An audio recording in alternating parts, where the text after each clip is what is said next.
The desert heat clings to everything in Phoenix. Even at dusk, when the sky melts into that beautiful, soft cotton candy pink and the light brushes your skin like a filter you didn't ask for, but you secretly love, it doesn't let go. The air feels like a memory then, warm, a little stubborn, refusing to cool down even after the sun slips behind the mountains. That kind of heat, well, it lingers. It lingers like family, like culture, like the stories we carry with us, even when we're not quite sure we're ready to tell them. And that brings me to a little bit of my story. So I was raised in a Lebanese household, loud, passionate, filled with love and food and often unsolicited advice. I'm the oldest of 5, which basically made me a junior mom before I hit puberty. My childhood was a whirlwind of cousins, cooking, and often dodging the question, "So Jessica, why aren't you more like your cousin Alicia?" You have to love that. In our home, emotions were served as generously as dinner was. If someone was mad, you knew it, especially if they were mad at you. And if someone was happy, you really knew it. But no one ever said, "How are you really doing?" That just wasn't in the script. Mental health was not talked about. And boundaries, oh my goodness, what are those? And no one even thought to say no to more food. Now, imagine coming out as a lesbian at 13 in that very setting in Ahwatukee, Arizona. It felt like trying to dance at a wedding where the DJ completely refuses to play your song. I was too much. I was too bold. I was too different. And yet deep down, I knew that I couldn't live anyone else's version of myself. So I didn't. I fought to bring my girlfriend to prom. I marched. I spoke. I challenged authority at every turn. I was definitely that girl. But behind all that fire that I had was a lot of pain that I had yet to name.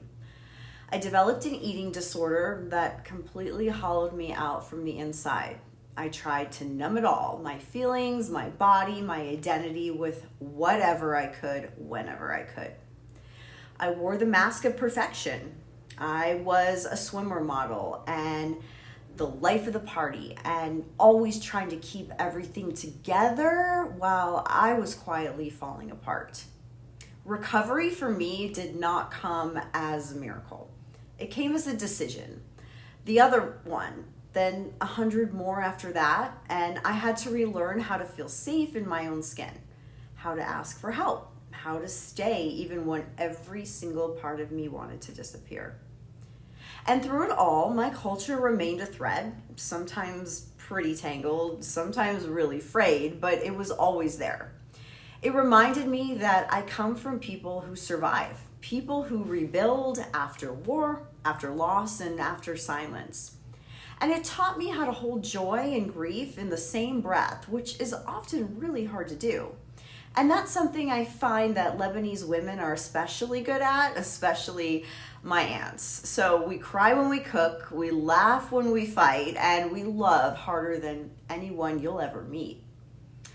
Now, I show up in my world, in my family, in my schoolwork as someone who doesn't hide anymore. I talk about mental health. I talk about recovery. I talk about being a lesbian and a Middle Eastern woman and how those two identities don't exactly cancel each other out, but they make me more. I impact my microsystem by being real.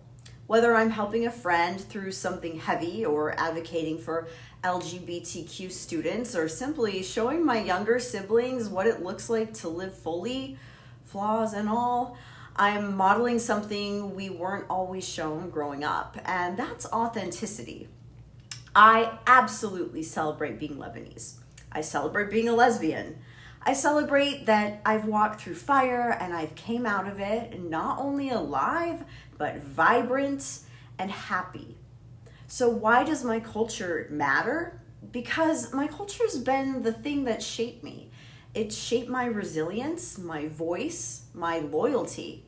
And because the stories of my ancestors are not just history, they're actually fuel. And because in a world that still tells women like me to shrink, I'm choosing to expand. And the parts of me I once tried to keep quiet, those today are the parts that absolutely speak the loudest. And honestly, I wouldn't have it any other way. Thanks.